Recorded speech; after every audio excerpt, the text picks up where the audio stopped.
Ton ಟನ್ ಟನ್ ಟನ್ ಟನ್ ಟನ್ ಕೇಳಿ ಕಂಠೇತನಿ ಶಾಲೆಯು ಕರೆಯುತ್ತಿದೆ ಬನ್ನಿ. ಕ್ಷಣ ಕ್ಷಣ ಕ್ಷಣ ಬೆಳಕು ಸಿಕ್ಕರೆ ತಾರೆಯಾಗಿ ಮುನುಗುತ್ತೀಯೇ ನೀನು. ಶಾಲೆಯು ಮನೆಯಿಂದ ದೂರವಿಲ್ಲ, ಕಡಿಮೆ ಆಯ್ತು ಅಂತರ. ತಲುಪುವೆ ಶಾಲೆಯ ಗೇಟಿನ ತನಕ, ತುಸುವೆ ನಡಿಗೆ ಸಾಕು. ಪ್ರೀತಿ ಹಾಗೂ ಅಕ್ಕರೆಯಿಂದ ಕಲಿಸುವ ನಿಮಗೆ ಶಿಕ್ಷಕರೇ ದಾರಿ ದೀಪ. ಟನ್ ಟನ್ ಟನ್ ಕೇಳಿ ಗಂಟೆ ಧ್ವನಿ ಶಾಲೆಯು ಕರೆಯುತ್ತಿದೆ ಬನ್ನಿ. ಬನ್ನಿ ಕರೆಯುತ್ತಿದೆ ಶಾಲೆ, ಬನ್ನಿ ಕರೆಯುತ್ತಿದೆ ಶಾಲೆ. ಟನ್ ಟನ್ ಟನ್. ಶಿಕ್ಷಣ ನನ್ನ ಹಕ್ಕು. ಎಲ್ಲರಿಗೂ ನಮಸ್ಕಾರ. ಇಂಗ್ಲಿಷ್ ಕಲಿಕಾ ತರಗತಿಗೆ ಸ್ವಾಗತ. ಇಂದಿನ ಈ ತರಗತಿಯಲ್ಲಿ ಜಾರ್ಜ್ ಲೂಯಿ ಬೋರೇಸ್ ಅವರ I believe that books will never disappear ಪಾಠದ ಉಳಿದ ಭಾಗವನ್ನ ಕಲಿಯೋಣ.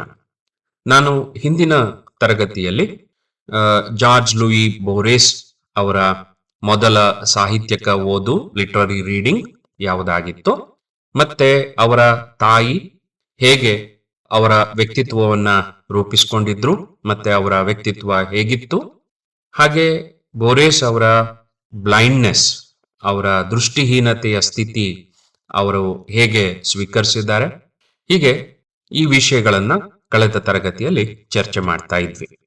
ಮತ್ತೆ ಒಂದು ಅತ್ಯುತ್ತಮವಾದ ಪುಸ್ತಕವನ್ನ ಒಂದು ಸ್ಪಿರಿಟ್ ಬರೆದಿರುತ್ತೆ ಅನ್ನುವಂತಹ ಜಾರ್ಜ್ ಬರ್ನಾರ್ಡ್ ಶಾ ಅವರ ಮಾತನ್ನ ಬೋರೇಸ್ ಅವರು ಅಲ್ಫಿನೋ ಅವರ ಜೊತೆ ಚರ್ಚೆ ಮಾಡೋದನ್ನ ನಾವು ಗಮನಿಸಿದ್ವಿ.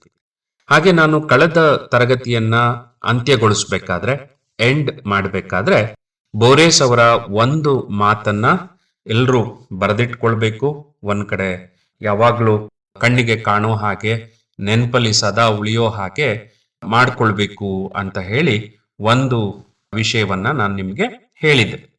ಏನಪ್ಪಾ ಅಂತ ಹೇಳಿದ್ರೆ, all that happens to us, including humiliations, our misfortunes, our embarrassments, all is given to us as raw material, as clay, so that we may shape our art ಅಂತ ಹೇಳಿ. ಬದುಕಿನಲ್ಲಿ ನಮಗೆ ಏನೆಲ್ಲ ನಡೆಯುತ್ತೋ ನಮ್ಮ ಬದುಕಲ್ಲಿ, ಅದೆಲ್ಲವೂ ಸಹ ಯಾವುದೇ ಅವಮಾನ, ಮುಜುಗರ ಮತ್ತೆ ದುರಾದೃಷ್ಟ ಅಂತ ನಾವೇನ್ ಪರಿಗಣಿಸ್ತೀವಿ, ಅವೆಲ್ಲವೂ ಸಹ ನಮಗೆ ಕೊಟ್ಟಿರುವಂತಹ ಒಂದು ರಿಸೋರ್ಸ್, ಒಂದು ಸಂಪನ್ಮೂಲ. ಆ ಸಂಪನ್ಮೂಲವನ್ನ ಬಳಸ್ಕೊಂಡು ದುಡಿಸ್ಕೊಂಡು ಬದುಕನ್ನ ಕಟ್ಕೊಳ್ಬೇಕು ಅನ್ನೋ ಮಾತನ್ನ ಬೋರೇಸ್ ಇಲ್ಲಿ ಹೇಳ್ತಾರೆ. ಇದು ಪರೀಕ್ಷೆಯ ದೃಷ್ಟಿಯಿಂದ ಅಷ್ಟೇ ಮುಖ್ಯ ಅಲ್ಲ, ನಮ್ಮ ಒಟ್ಟಾರೆ ಬದುಕಿನ ದೃಷ್ಟಿಯಿಂದ ಕೂಡ ಮುಖ್ಯ ಆಗತ್ತೆ. ಯಾಕಂದ್ರೆ ನಮ್ಮೆಲ್ಲರ ಬದುಕಿನಲ್ಲೂ ಏರಿಳಿತಗಳು ಇದ್ದೇ ಇರತ್ವೆ, ಸಮಸ್ಯೆಗಳಿದ್ದೇ ಇರತ್ತೆ, ಕಷ್ಟಗಳಿದ್ದೇ ಇರತ್ತೆ. ನಮ್ಗೆಲ್ರಿಗೂ ಬದುಕು ಹೀಗಿರಬಹುದಿತ್ತಾ, ಹಾಗಿರ್ಬಹುದಿತ್ತಾ, ಹೀಗಿದ್ರೆ ಚೆನ್ನಾಗಿರ್ತಿದ್ನ, ಹಾಗಿದ್ರೆ ಚೆನ್ನಾಗಿರ್ತಿದ್ನ ಅನ್ನುವಂತ ಯೋಚನೆ ಬರ್ತಾನೆ ಇರತ್ತೆ. ಆದ್ರೆ ಬೋರೇಸ್ ಏನ್ ಹೇಳ್ತಾರಪ್ಪ ಅಂತ ಹೇಳಿದ್ರೆ, ಬದುಕು ಹೇಗೆ ಬಂದಿದೆಯೋ ಹಾಗೆ ಅದನ್ನ ಸ್ವೀಕರಿಸಿ ಅದನ್ನ ಮತ್ತಷ್ಟು ಉತ್ತಮಗೊಳಿಸುವ ಕಡೆಗೆ ನಾವು ಪ್ರಯತ್ನ ಮಾಡಬೇಕು, ಕೆಲಸ ಮಾಡಬೇಕು ಅಂತ ಹೇಳಿ ಬೋರೇಸ್ ಹೇಳ್ತಾರೆ. ಅದಕ್ಕೆ ಅವ್ರು ಹೇಳ್ತಾರೆ, blindness is A way of life ಅಂತ ಹೇಳ್ತಾರೆ. ಅದೊಂದು ನನ್ನ ಬದುಕಿನ ರೀತಿಯಾಗಿದೆ ಅಂತ ಅಲ್ಲಿ ಚರ್ಚೆ ಮಾಡ್ತಾರೆ. ನಂತರ ಇವತ್ತಿನ ಈ ತರಗತಿಯಲ್ಲಿ ಬೋರೇಸ್ ಅವರು ಚರ್ಚೆ ಮಾಡುವಂತಹ ಈ ಒಂದು ಸಂದರ್ಶನದಲ್ಲಿ, ಇಂಟರ್ವ್ಯೂನಲ್ಲಿ ಅಲ್ಫಿನೋ ಅವರ ಜೊತೆ ನಡೆಯುವಂತಹ ಈ ಸಂದರ್ಶನ ಏನಿದೆ, ಬೋರೇಸ್ ಅವರ ಸಂದರ್ಶನ, ಅದರಲ್ಲಿ ಇನ್ನು ಏನು ಅಂಶಗಳನ್ನ ಅವರು ಚರ್ಚೆ ಮಾಡ್ತಾರೆ ಅನ್ನೋದನ್ನ ನಾವು ಗಮನಿಸೋಣ.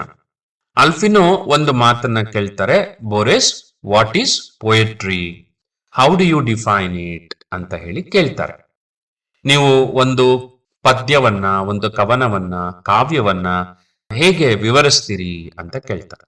ಅದಕ್ಕೆ ಅಲ್ಫಿನೋ ಅವರ ಈ ಪ್ರಶ್ನೆಗೆ ಬೋರೇಸ್ ಈ ರೀತಿ ಉತ್ತರ ಕೊಡ್ತಾರೆ, I believe that poetry is something intimate, so essential, it cannot be defined without oversimplifying it.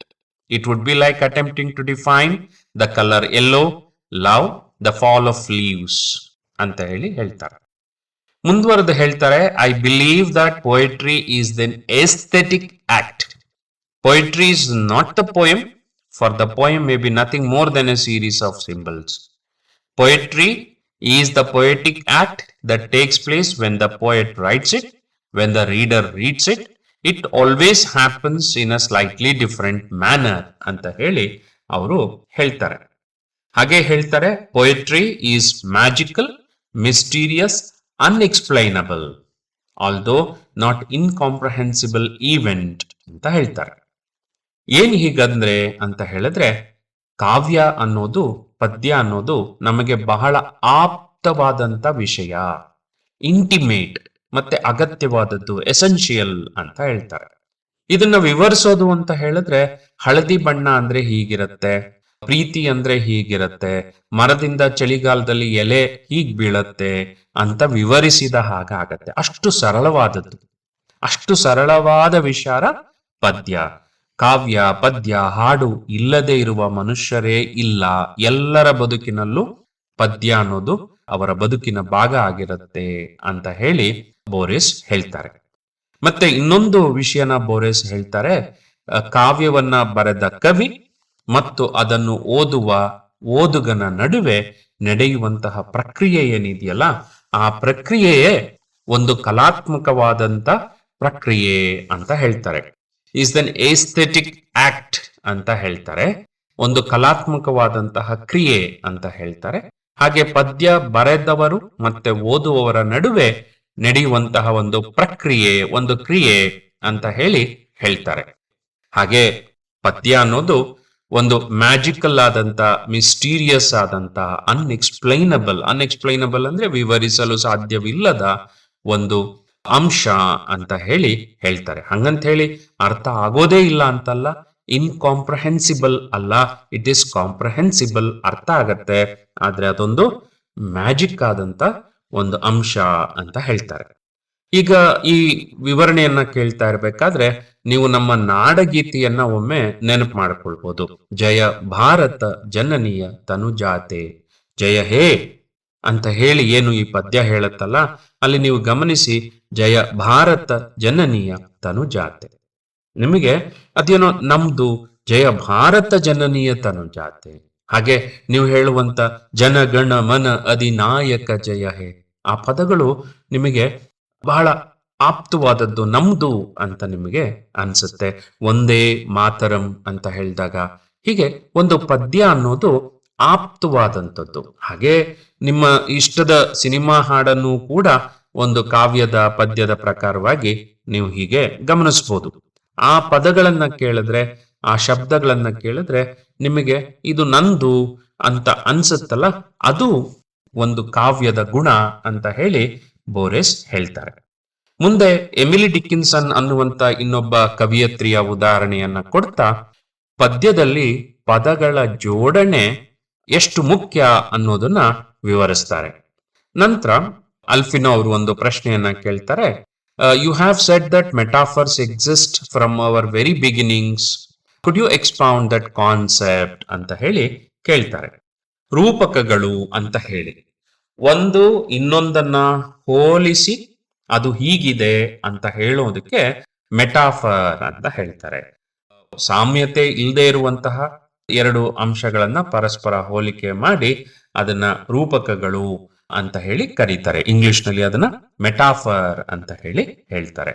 ಆರಂಭದಲ್ಲಿ ಇದನ್ನ ಓದಿದಾಗ ಸ್ವಲ್ಪ ನಿಮಗೆ ಕನ್ಫ್ಯೂಷನ್ ಅಂತ ಅನ್ಸಿದ್ರು ಇದನ್ನ ಅರ್ಥ ಮಾಡ್ಕೊಳ್ಳೋದು ಸುಲಭ. ಇವರು ಬೋರೆಸ್ ಯಾವಾಗ್ಲೂ ಪ್ರತಿಪಾದಿಸ್ತಿರ್ತಾರೆ ಏನಂತ ಹೇಳಿದ್ರೆ, ಮನುಷ್ಯನ ಜೀವನ ಸಂಸ್ಕೃತಿ ಆರಂಭವಾದ ದಿನದಿಂದಲೂ ಕೆಲವು ಮೂಲ ರೂಪಕಗಳು, ಬೇಸಿಕ್ ಮೆಟಾಫರ್ಸ್ ಇದಾವೆ ಅಂತ ಹೇಳ್ತಿರ್ತಾರೆ. ಅದ್ರ ಬಗ್ಗೆ ಸ್ವಲ್ಪ ವಿವರಣೆ ಕೊಡ್ತೀರಾ ಅಂತ ಅಲ್ಫಿನೋ ಕೇಳಿದಾಗ ಬೋರೆಸ್ ಹೇಳ್ತಾರೆ, ಹೌದು, there are 5-6 metaphors that are essential metaphors ಅಂತ ಹೇಳ್ತಾರೆ.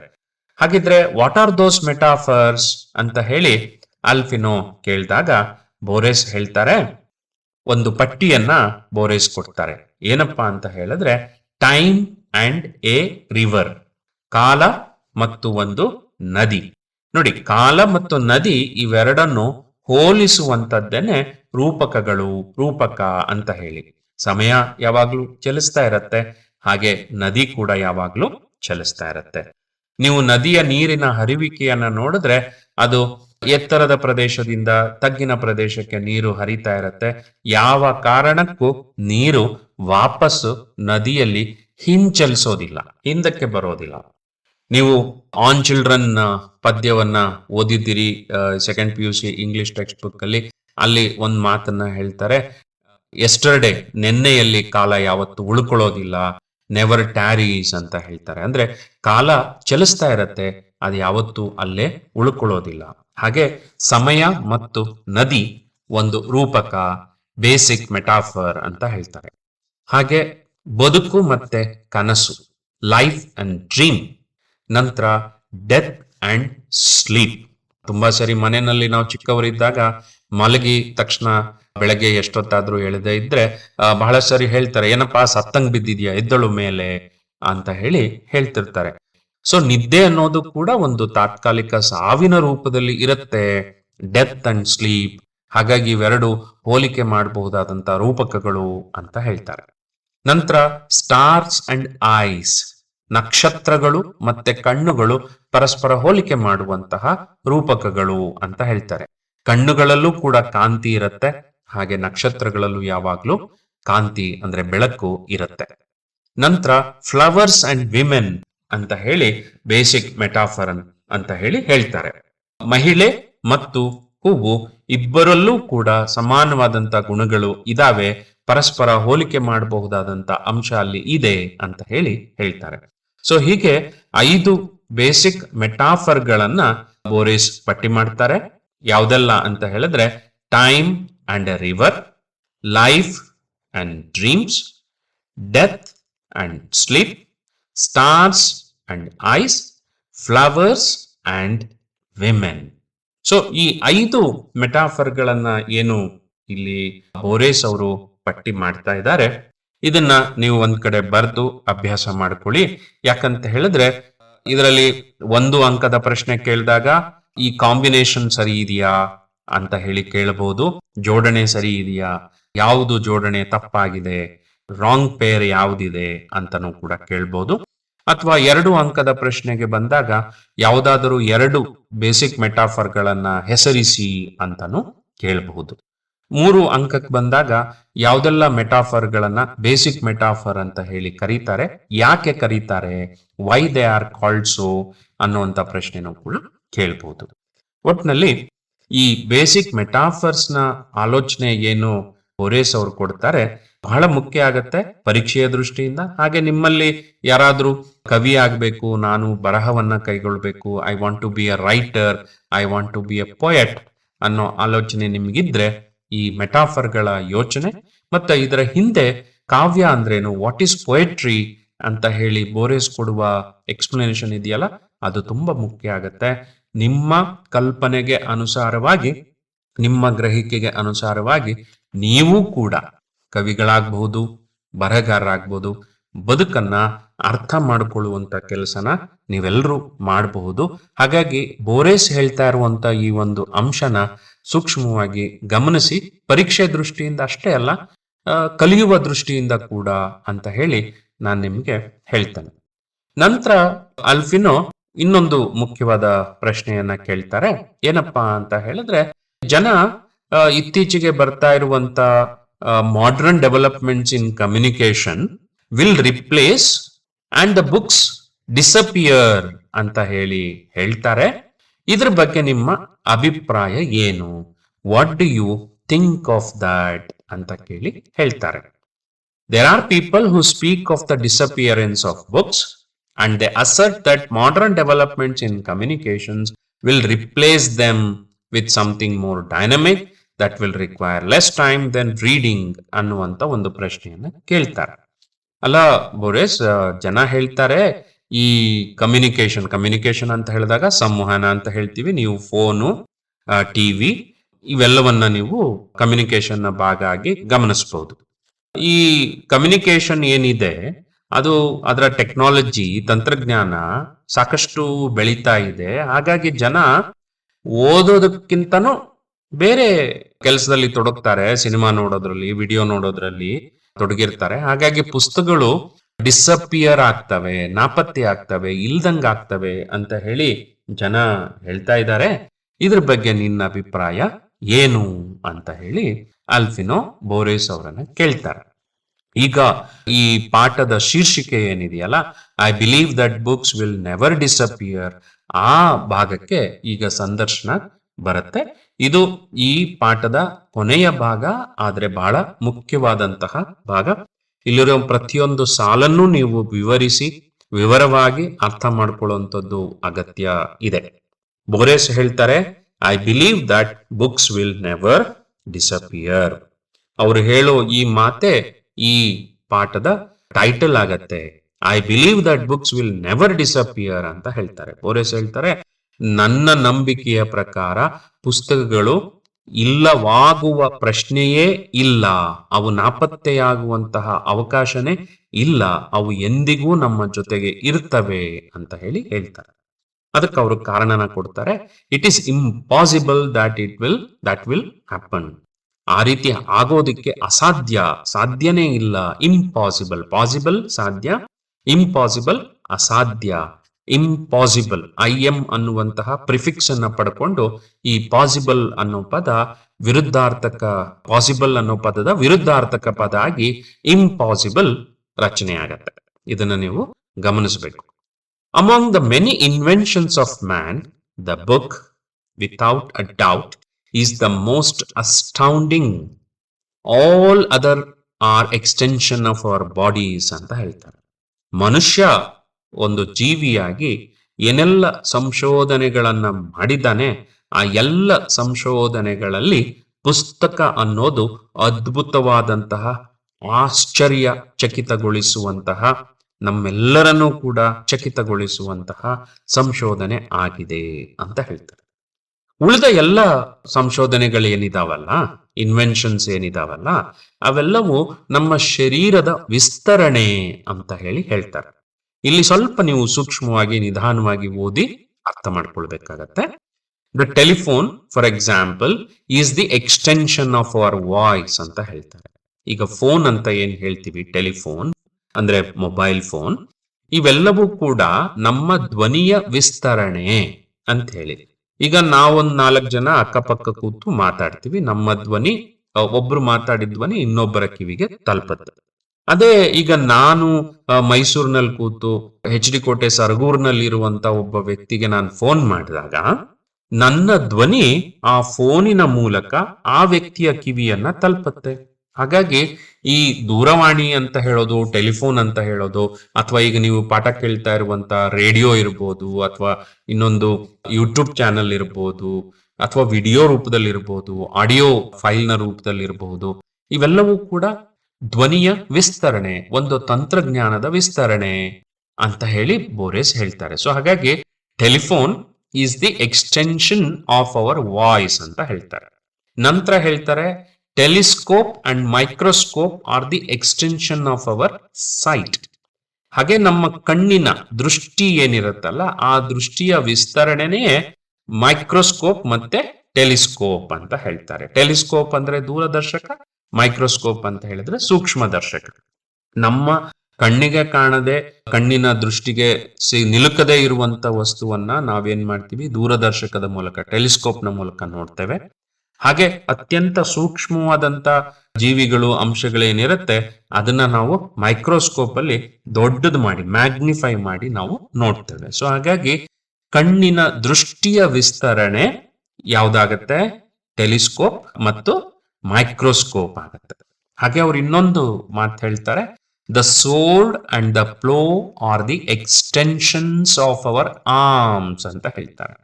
ಒಂದು ಖಡ್ಗ ಮತ್ತೆ ನೇಗಿಲು, ಇವೆರಡು ನಮ್ಮ ಕೈಗಳ ವಿಸ್ತರಣೆ. ಈಗ ಒಂದು ವಸ್ತುವನ್ನ ಮುರಿಬೇಕು ಅಂತ ಹೇಳಿದ್ರೆ ನಾವು ಕೈಗಳನ್ನ ಬಳಸಿಯೇ ಮುರಿಬೇಕಾಗಿತ್ತು. ಆದ್ರೆ ಆ ಜಾಗದಲ್ಲಿ ನಾವೇನ್ ಮಾಡಿದ್ವಿ, ಒಂದು ಸ್ವಾರ್ಡ್ ಅಂತ ಹೇಳಿದ್ರೆ ಖಡ್ಗ, ಕತ್ತಿಯನ್ನ ನಾವು ಪತ್ತೆ ಹಚ್ಕೊಂಡ್ವಿ, ಹುಡ್ಕೊಂಡ್ವಿ.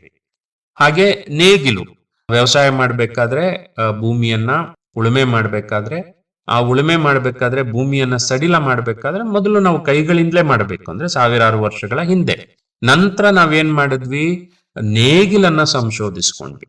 ಆ ನೇಗಿಲನ್ನ ಪ್ರಾಣಿಯ ಶಕ್ತಿಯನ್ನ ಬಳಸಿ ಈಗ ನಾವು ಟ್ರಾಕ್ಟರ್ಗಳಂತ ಯಾಂತ್ರಿಕ ಶಕ್ತಿಯನ್ನ ಬಳಸಿ ಉಳುಮೆ ಮಾಡುವ ಕೆಲಸವನ್ನ ನಾವು ಮಾಡ್ತಾ ಇದ್ದೇವೆ. ಆದ್ರೆ ಮೂಲತಃ ಈ ಎಲ್ಲ ಅಂಶಗಳು ಯಾವುದೆಲ್ಲ, ಸಾರ್ಡ್ ಮತ್ತೆ ಪ್ಲೋ, ನಮ್ಮ ಆರ್ಮ್ಸ್ ಅಂತ ಹೇಳಿದ್ರೆ ಬಾಹುಗಳು, ಕೈಗಳ ವಿಸ್ತರಣೆ ಅಂತ ಹೇಳಿ.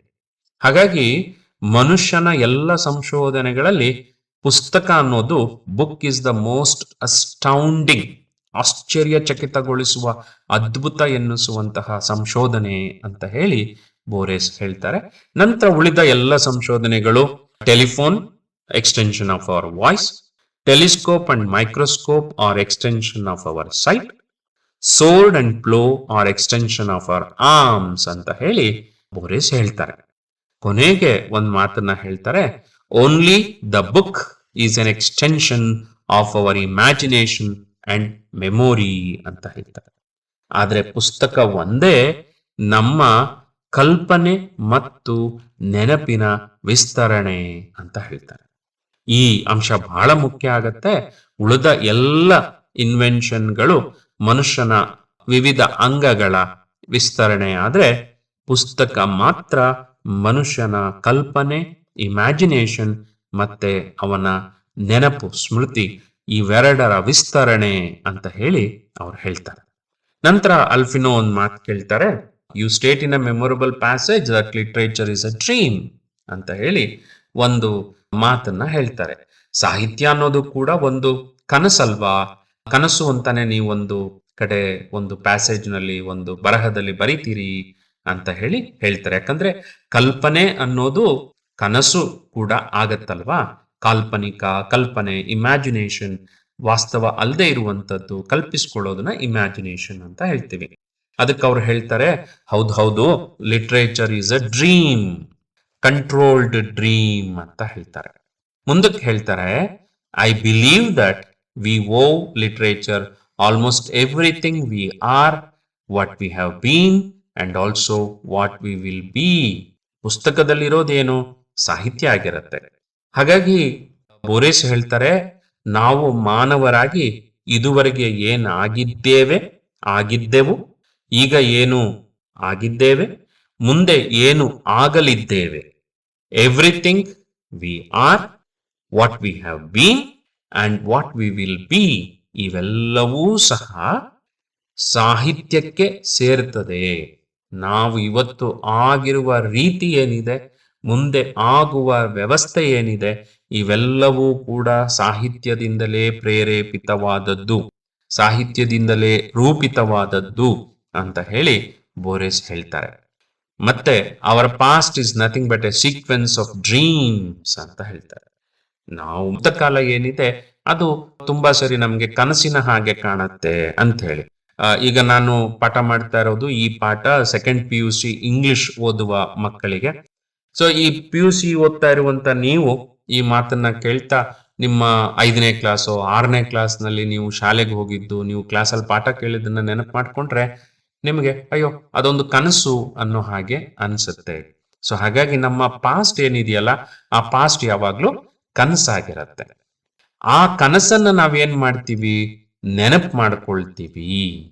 ಡ್ರೀಮಿಂಗ್ ಹೀಗಿರಬಹುದೇನೋ ಅಂತ ನಮ್ಗೆ ಅನ್ಸುತ್ತೆ. ಆದ್ರೆ ಪಾಸ್ಟ್ ಅನ್ನ ನಾವೇನ್ ಮಾಡ್ತೀವಿ, ನೆನಪು ಮಾಡ್ಕೊಳ್ತೀವಿ. ಪಾಸ್ಟ್ ಕೂಡ ಕನಸಿನ ಹಾಗೆ, ಆದ್ರೆ ಡಿಫರೆನ್ಸ್ ಏನಪ್ಪಾ ಅಂತ ಹೇಳಿದ್ರೆ, ಕನಸು ಮುಂದಿಂದನ್ನ, ಭವಿಷ್ಯವನ್ನ ಕಲ್ಪಿಸ್ಕೊಳ್ಳಿಕ್ಕೂ ಆಗ್ಬೋದು. ಹಿಂದೊಂದನ್ನ ನೆನಪು ಮಾಡ್ಕೊಂಡಾಗ ಕನಸು ಅಂತ ಅನ್ನಿಸ್ಬೋದು, ಆದ್ರೆ ಅದು ವಾಸ್ತವ ಆಗಿರುತ್ತೆ. ಹಾಗಾಗಿ ಪುಸ್ತಕಗಳು, books R the great memory of all centuries ಅಂತ ಹೇಳ್ತಾರೆ. ನಾವು ಇದುವರೆಗೆ ಶತಮಾನಗಳಿಂದ ಏನೆಲ್ಲ ಬದುಕ್ತಾ ಬಂದಿದ್ದೀವಿ, ಆ ಎಲ್ಲ ಬದುಕಿನ ನೆನಪು ಪುಸ್ತಕದ ರೂಪದಲ್ಲಿದೆ. ಈ ಪುಸ್ತಕ ಅನ್ನೋದು great memory of all centuries ಅಂತ ಹೇಳ್ತಾರೆ. ಹಾಗಾಗಿ ಈ ಪುಸ್ತಕ ಅನ್ನೋದಿದೆಯಲ್ಲ, ಅದು ನಮ್ಮ ನಡುವೆ ಉಳ್ಕೊಳ್ಳುತ್ತೆ. ಯಾಕಂದ್ರೆ ಪುಸ್ತಕದ ಫಂಕ್ಷನ್ ಇದೆಯಲ್ಲ, ಅದು ಇರ್ರಿಪ್ಲೇಸಬಲ್, ಬೇರೆ ಯಾವುದರಿಂದಲೂ ನೀವು ಬದಲಾಯಿಸೋದಿಕ್ಕೆ ಸಾಧ್ಯ ಇಲ್ಲ. ಅದೊಂದು ಇನ್ಎವಿಟಬಲ್, ಅನಿವಾರ್ಯವಾಗಿ ಆ ಕೆಲಸನ ಮಾಡೋದು ಪುಸ್ತಕವೇ ಆಗಿರತ್ತೆ. ಯಾಕಂದ್ರೆ ನಮ್ಮ ಎಲ್ಲ ಪಾಸ್ಟ್ ಮೆಮೊರಿಯಸ್ನ, ಪಾಸ್ಟ್ ಇಮ್ಯಾಜಿನೇಷನ್ ಏನಿತ್ತಲ್ಲ, ಆ ಗ್ರೇಟ್ ಮೆಮೊರೀಸ್ ಏನಿತ್ತಲ್ಲ, ಅದೆಲ್ಲವನ್ನ ಒಂದು ಕಡೆಗೆ ಸ್ಟೋರ್ ಮಾಡಿಟ್ಕೊಂಡಿರೋದು ಪುಸ್ತಕ ಆಗಿರತ್ತೆ. ಹಾಗಾಗಿ ಗತವನ್ನ, ಹಿಂದಿನ ನೆನಪುಗಳನ್ನ ನಾವೆಲ್ಲ ಕಳ್ಕೊಂಡ್ಬಿಟ್ರೆ ನಮ್ಗೆ ಇತಿಹಾಸವೇ ಇಲ್ಲ. ಇತಿಹಾಸ ಇಲ್ಲ ಅಂದ್ರೆ ಮನುಷ್ಯ ಇರ್ಲಿಕ್ಕೆ ಸಾಧ್ಯನೇ ಇಲ್ಲ ಅಂತ ಹೇಳ್ತಾರೆ. ಹಾಗಾಗಿ ಆ ಕೊನೆಯ ಸಾಲು ನಿಮಗೆ ಬಹಳ ಮುಖ್ಯ ಆಗತ್ತೆ. If books disappear, surely history would disappear and surely man would disappear. ಪುಸ್ತಕಗಳು ಇಲ್ಲವಾದಲ್ಲಿ, ಪುಸ್ತಕಗಳು ನಾಪತ್ತೆಯಾದಲ್ಲಿ ಇತಿಹಾಸವೂ ಕೂಡ ಇಲ್ಲವಾಗುತ್ತದೆ. ಹೀಗೆ ಇತಿಹಾಸವೇ ಇಲ್ಲವಾದ ಮೇಲೆ ಮನುಷ್ಯನೇ ಇಲ್ಲವಾಗುತ್ತಾನೆ ಅಂತ ಹೇಳಿ ಬೋರೆಸ್ ಹೇಳ್ತಾರೆ. ಸೊ ಈ ಒಂದು ಭಾಗ ಏನಿದೆ ಇದು ಬಹಳ ಮುಖ್ಯವಾದಂತ ಭಾಗ ಆಗತ್ತೆ. If books disappear, surely history would disappear and surely man would disappear. ಹಾಗಾಗಿ ಎಲ್ಲಿವರೆಗೂ ಮನುಷ್ಯ ಇರ್ತಾನೋ ಅಲ್ಲಿಯವರೆಗೆ ಮನುಷ್ಯನ ಇತಿಹಾಸ ಇರುತ್ತೆ. ಎಲ್ಲಿಯವರೆಗೆ ಮನುಷ್ಯನ ಇತಿಹಾಸ ಉಳಿದಿರುತ್ತೋ ಅಲ್ಲಿಯವರೆಗೆ ಪುಸ್ತಕಗಳು ಇದ್ದೇ ಇರ್ತವೆ. ಹಾಗಾಗಿ I believe that books will never disappear ಅಂತ ಹೇಳಿ ಬಹಳ ವಿಶ್ವಾಸದಿಂದ ಬೋರೆಸ್ ಈ ಮಾತನ್ನ ಹೇಳ್ತಾರೆ. ಎಲ್ಲಿಯವರೆಗೆ ಮನುಷ್ಯ ಇರ್ತಾನೋ ಅಲ್ಲಿಯ ತನಕ ಪುಸ್ತಕ ಇದ್ದೇ ಇರುತ್ತೆ ಅನ್ನುವ ಒಂದು ಮಾತನ್ನ, ಒಂದು ಅಭಿಪ್ರಾಯವನ್ನ ಬೋರೆಸ್ ಅವರು ಬಲವಾಗಿ ಮಂಡಿಸ್ತಾರೆ. ಹಾಗಾಗಿ ಮಕ್ಕಳೇ, ಇಲ್ಲಿಯವರೆಗೆ ಏನು ಬೋರೆಸ್ ಅವರ ಈ ಪಾಠದ I believe that books will never disappear ಪಾಠದ ಎರಡನೇ ಈ ಭಾಗದ ತರಗತಿಯನ್ನ ನೀವೇನು ಕೇಳ್ತಾ ಇದ್ದೀರಿ, ನಿಮಗೆ ಇದು ಸರಿಯಾಗಿ ಅರ್ಥ ಮಾಡ್ಕೊಳ್ಳಿಕ್ಕೆ ಆಯ್ತು ಅಂತ ಹೇಳಿ ಅನ್ಕೊಳ್ತೇನೆ. ಜಾರ್ಜ್ ಲೂಯಿ ಬೋರೆಸ್ ಈ ಪಾಠ ಏನಿದೆ ಅದು ಬೋರೆಸ್ ಅವರನ್ನ ಅಲ್ಫಿನೋ ಅನ್ನುವಂಥವರು ಸಂದರ್ಶಿಸುವ ಒಂದು ಭಾಗ ಆಗಿದೆ. ಇಲ್ಲಿ ಮೇಲುನೋಟಕ್ಕೆ ಸ್ವಲ್ಪ ಕೆಲವು ಅಂಶಗಳು ಕ್ಲಿಷ್ಟ ಇದೆ ಅಂತ ನಿಮ್ಗೆ ಅನ್ಸಿದ್ರು ಇದು ನಮ್ಮ ಅರಿವಿನ ದೃಷ್ಟಿಯಿಂದ ಮತ್ತೆ ಇಂಗ್ಲಿಷನ್ನ ಕಲಿಯುವ ದೃಷ್ಟಿಯಿಂದ ಬಹಳ ಮುಖ್ಯವಾದಂತ ಪಾಠ ಆಗತ್ತೆ. ಮಾತಾಡ್ಬೇಕಾದ್ರೆ ನಾವು ಇಂಗ್ಲಿಷನ್ನ ಹೇಗೆ ಬಳಸಬಹುದು ಅನ್ನುವಂತಹ ಅಂಶಕ್ಕೆ ಅನೇಕ ಉದಾಹರಣೆಗಳು ಈ ಪಾಠದಲ್ಲಿ ನಮಗೆ ಸಿಗುತ್ತೆ. ಹಾಗೆ ಪುಸ್ತಕಗಳ ಪ್ರಾಮುಖ್ಯತೆ ಬಗ್ಗೆ ಅವರು ಇಲ್ಲಿ ಸಾಕಷ್ಟು ವಿವರವಾಗಿ ಬಿಡಿಸಿ ಹೇಳ್ತಾರೆ. ಮತ್ತೆ ಅವ್ರು ಹೇಳುವಂತಹ ಒಂದು ಮಾತಿದೆಯಲ್ಲ, ಆ ಮಾತನ್ನ ನೀವು ಮತ್ತೆ ಮತ್ತೆ ನೆನಪು ಮಾಡಿಕೊಳ್ಳಿ.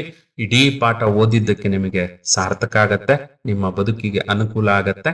ನಮ್ಮ ಜೀವನದಲ್ಲಿ ಏನೆಲ್ಲ ಘಟಿಸ್ತದೆಯೋ ಅದೆಲ್ಲವೂ ಸಹ ಒಂದು ಸಂಪನ್ಮೂಲ. ಆ ಸಂಪನ್ಮೂಲವನ್ನ ಬಳಸಿಕೊಂಡು ನಮ್ಮ ಬದುಕನ್ನ ನಾವು ಕಟ್ಕೊಳ್ಬೇಕು ಅನ್ನೋ ಮಾತನ್ನ ಬೋರೆಸ್ ಹೇಳ್ತಾರೆ. ನೆನ್ಪಿಡಿ, ಬೋರೆಸ್ ತಮ್ಮ ಕಣ್ಣಿನ ದೃಷ್ಟಿಯನ್ನ ಕಳ್ಕೊಂಡ್ರು ತಮ್ಮ ಬರವಣಿಗೆ ಮತ್ತು ಸಾಹಿತ್ಯದ ಚಟುವಟಿಕೆಗಳನ್ನ ನಿಲ್ಲಿಸಿದ ವ್ಯಕ್ತಿಯಲ್ಲ. ಅದೊಂದನ್ನ ಸವಾಲಾಗಿ ತೆಗೆದುಕೊಂಡು ದೃಷ್ಟಿ ಇಲ್ಲದಿರುವ ಬದುಕೇ ನನ್ನ ಬದುಕು ಅಂತ ಹೇಳಿ ಸ್ವೀಕರಿಸಿ ಅವರು ತಮ್ಮ ಬದುಕನ್ನ ಯಶಸ್ವಿಯಾಗಿ ನಡೆಸ್ತಾ ಹೋಗ್ತಾರೆ. ನಮ್ಮ ಮನುಷ್ಯ ಸಮಾಜಕ್ಕೆ ಅತ್ಯುತ್ತಮವಾದಂತ ಕಥೆಗಳನ್ನ, ಪುಸ್ತಕಗಳನ್ನ ಬೋರೆಸ್ ಅವರು ಕೊಡ್ತಾರೆ. ಸೊ ಇಲ್ಲಿಗೆ ಈ I believe that books will never disappear ಅನ್ನುವ ಪಾಠದ ವಿವರಣೆ ಇಲ್ಲಿಗೆ ಮುಕ್ತಾಯ ಆಗತ್ತೆ. ಎಲ್ಲವನ್ನ ನೀವು ಅರ್ಥ ಮಾಡ್ಕೊಳ್ಳಿಕ್ಕೆ ಸಾಧ್ಯ ಆಗಿದೆ ಅಂತ ಹೇಳಿ ಅನ್ಕೊಳ್ತೇನೆ. ಒಮ್ಮೆ ಈ ಪಾಠವನ್ನ ಟೆಕ್ಸ್ಟ್ ಬುಕ್ ನಲ್ಲಿ ಒಂದು ಸಾರಿ ಓದಿ ನೋಡಿ, ನಿಮಗೆ ಇನ್ನಷ್ಟು ಅರ್ಥ ಮಾಡ್ಕೊಳ್ಳಿಕ್ಕೆ ಸಾಧ್ಯ ಆಗತ್ತೆ. ಮತ್ತೆ ಮುಂದಿನ ತರಗತಿಯಲ್ಲಿ ನಾವು ಮತ್ತೆ ಭೇಟಿಯಾಗೋಣ. ಅಲ್ಲಿಯವರೆಗೆ ಬಾಯ್, ಗುಡ್ ಬಾಯ್. ಟನ್ ಟನ್ ಟನ್ ಟನ್ ಟನ್ ಟನ್ ಕೇಳಿ ಕಂಠೆ ಧ್ವನಿ, ಶಾಲೆಯು ಕರೆಯುತ್ತಿದೆ ಬನ್ನಿ. ಕ್ಷಣ ಕ್ಷಣ ಕ್ಷಣ ಬೆಳಕು ಸಿಕ್ಕರೆ ತಾರೆಯಾಗಿ ಮಿನುಗುತ್ತೀಯೇ ನೀನು. ಶಾಲೆಯು ಮನೆಯಿಂದ ದೂರವಿಲ್ಲ, ಕಡಿಮೆ ಆಯ್ತು ಅಂತರ, ತಲುಪುವೆ ಶಾಲೆಯ ಗೇಟಿನ ತನಕ. ತುಸುವೆ ನಡಿಗೆ ಸಾಕು, ಪ್ರೀತಿ ಹಾಗೂ ಅಕ್ಕ ಅಕ್ಕರೆಯಿಂದ ಕಲಿಸುವ ನಿಮಗೆ ಶಿಕ್ಷಕರೇ ದಾರಿ ದೀಪ. ಟನ್ ಟನ್ ಟನ್ ಕೇಳಿ ಗಂಟೆ ಧ್ವನಿ, ಶಾಲೆಯು ಕರೆಯುತ್ತಿದೆ ಬನ್ನಿ. ಬನ್ನಿ ಕರೆಯುತ್ತಿದೆ ಶಾಲೆ, ಬನ್ನಿ ಕರೆಯುತ್ತಿದೆ ಶಾಲೆ. ಟನ್ ಟನ್ ಟನ್. ಶಿಕ್ಷಣ ನನ್ನ ಹಕ್ಕು.